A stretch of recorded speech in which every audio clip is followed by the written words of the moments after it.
Terms of service का क्या मतलब होता है, ये आज की इस वीडियो में सीख लेते हैं।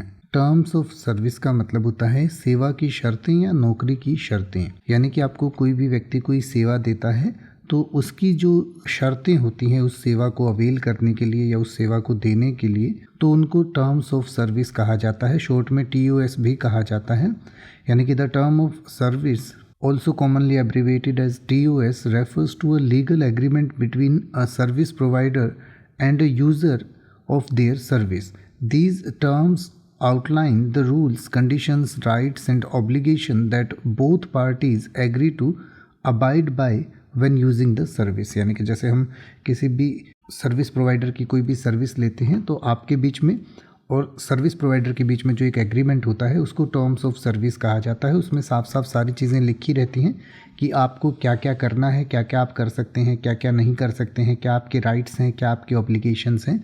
और इसी तरीके की कंपनी आपके डेटा के साथ क्या कर सकती है, आपकी प्राइवेसी पॉलिसी कंपनी की क्या है, क्या क्या यूज़ आप किस तरीके से कर सकते हैं, डेटा का किस तरीके से आप इस्तेमाल कर सकते हैं। अगर कोई डिस्प्यूट होता है आप दोनों के बीच में तो उसको कैसे रिजॉल्व किया जाएगा, और अगर चेंजेस होता है कोई टर्म्स में तो वो कैसे एक्सेप्ट किया जाएगा।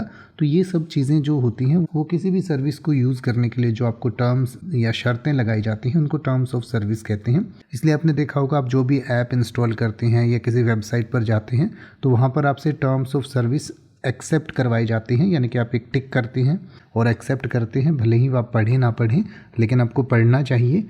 तो आप ज़्यादातर समय बिना पढ़े उसको एक्सेप्ट कर लेते हैं और बाद में दिक्कत आ सकती है। तो इसलिए कोई भी टर्म्स ऑफ सर्विस है उन्हें अच्छे से पढ़कर ही आपको एक्सेप्ट करना चाहिए। अब आप ऐसे ही किसी भी वर्ड का मतलब हिंदी और इंग्लिश में YouTube पर सर्च कर सकते हैं। आपको मेरी वीडियो मिल जाएगी जिसमें आप बिना किसी फालतू बकवास के सीधा उस वर्ड का मतलब समझ पाएंगे। तो ऐसी ही वीडियोस को देखते रहने के लिए चैनल को सब्सक्राइब करें और बेल आइकन को प्रेस करें।